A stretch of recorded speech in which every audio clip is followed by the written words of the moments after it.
ben je tijd vergeten. Maar ja, sorry, het is gek, ben je gek. Ik ben klaar mee met jou, helemaal.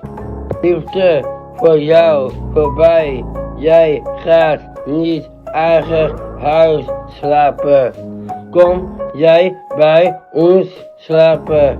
Thuisbeurt bij Jody, mijn broer, laten gaan.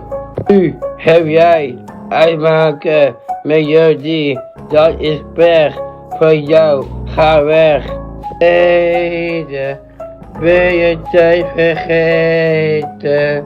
Ik heb district gefixt voor jou, nu voorbij.